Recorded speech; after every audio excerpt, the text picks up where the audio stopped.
নমস্কার, নিউজ ভ্যানগার্ডের পর্দায় সকলকে স্বাগত। এই মুহূর্তে আপনাদের সাথে আমি রুচি শতাব্দী। চোখ রাখবো এখনকার গুরুত্বপূর্ণ খবরাখবরে। শহরতলিতে ডাকাতি, প্রায় আতঙ্কে দিন গুজরান করতে হচ্ছে শহরতলির মানুষদের। সেই জায়গায় দাঁড়িয়ে ডাকাতির ঘটনা কবে নাগাদ নিয়ন্ত্রণে আসে সেটাই কিন্তু এখন প্রশ্ন হয়ে দাঁড়াচ্ছে। প্রায় প্রত্যেক দিনই এই ঘটনা উঠে আসছে। সেই জায়গায় দাঁড়িয়ে শহরতলিতে আবারও সেই ঘটনা, ডাকাতির ঘটনা এমনটাই লক্ষ্য করা গেছে। এবং এই ডাকাতির ঘটনাকে কেন্দ্র করে যেখানে লক্ষ্য করা যাচ্ছে স্বর্ণালংকার সহ 3 লাখ টাকা লুট করা হয়েছে।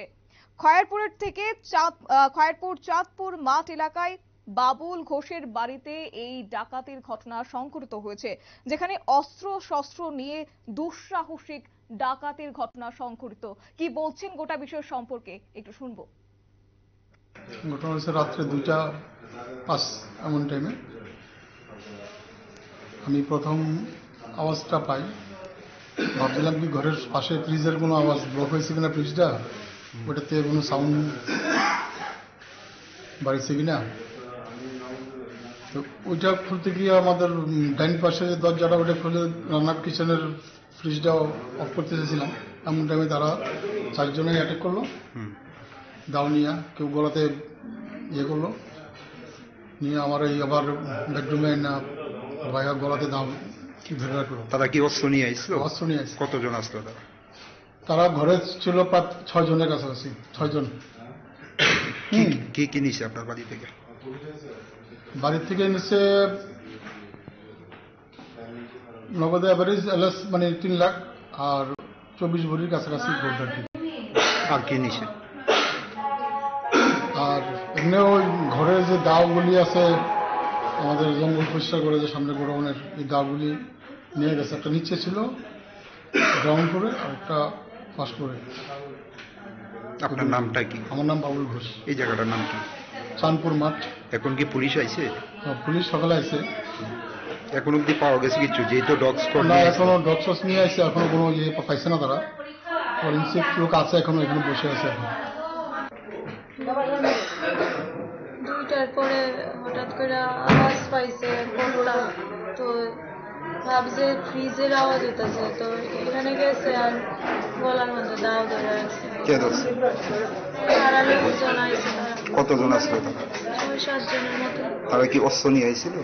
অস্ত্র তো দাও আসলো, আবার ওই কিছু কুলে টুলে যে জাতীয় জিনিস আছে। ঢুকছে কিভাবে ঘরের মধ্যে? ওই তো সামনের দরজা দিয়ে দিয়ে দেখছে। ওই সময় বাড়িতে কে কে আসলো? আমি আর কর্তা 2 জন। কি কি নিছে শুনবি? নিচে কি জিনিস, টাকা পয়সা নিচে, সোনার জিনিস নিচে। হাজবেন্ডের নাম কি? বাবুল চন্দ্র ঘোষ। এই জায়গাটার নাম কি? চাঁদপুর খয়েরপুর। ঘটনা তো আমার বোনের বাড়ি ভুলও শুনছি যে ডাকাতি হয়েছে। দেখি ঘরের যা জিনিস আছে সব উল্টা পাল্টা করে সেরা কেশ টাকা সহ কিছু সোনার জিনিস যা আছে সব কিছু নিয়ে গেছে। প্রথমে তারা দরজা ভাঙিয়ে ঢুকছে, 7 জন বা 8 জনের মতো আসলো। কেশেরা যাবতীয় যা সোনার জিনিস আর এই দরজা ভেঙে এসে কেশেরা প্রথমে আমার বোন জামার গলার দাও ধরছে, বোনের গায়ে দা ধরছে। তারা লোকে রিভলভার অস্ত্র নিয়ে আসছিল, অস্ত্র নিয়ে আসছিল, রিভলভার আসছিল শুনছি, আবার লোকে দাও আসলো, পঞ্চু আসলো, সবকিছু আসলো। এটা নিয়ে ধরেছিল। এরপর তারা মার্কসের রাস্তে ম্যানেটারে সেটা যাবতীয় যা জিনিসপত্র আছে সবকিছু চিন্তা করে নিয়ে গেছে। এই সময় বাড়িতে কে কে আছে? বাড়িতে আমার বোন আসলো আর বোন জামাই আসলো। আচ্ছা, তারা কতজন আসলো? তারা 2 জনই আসলো। কি কি নিচ্ছে তারা? ওই তো সোনার জিনিস নিছে। কিরকম করে? সোনার জিনিস মোটামুটি প্রায় 22 থেকে 23 ভরি নগদ টাকা মোটামুটি 3.5 লাখ টাকার মতো নিয়ে গেছে। আর কি কি নিছে?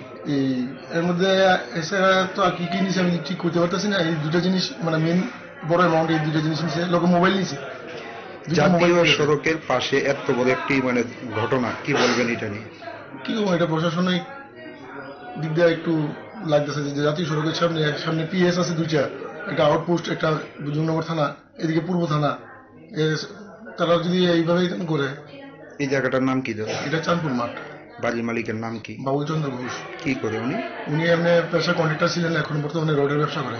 এখন কি পুলিশ আইসেনি? পুলিশ আইছে, ডগ স্কোয়াড আইছে, সবকিছু আইছে, কিন্তু তারা ইনভেস্টিগেশন করে মানে ডগ স্কোয়াড ইনভেস্টিগেশন করে কিছু পাইছে না। বাকিটা পুলিশ কইছে যে আমরা পরে চেষ্টা করব দেখি।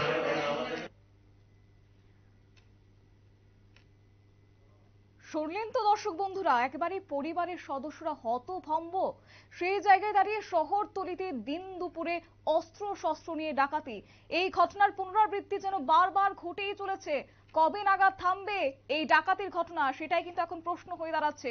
যদিও সেই সংশ্লিষ্ট ব্যক্তির বাড়িতে এখন পুলিশি তদন্ত কার্যত অব্যাহত রয়েছে। নিয়ে নিচ্ছে ছোট একটি বিজ্ঞাপন বিরতি, সঙ্গে থাকুন।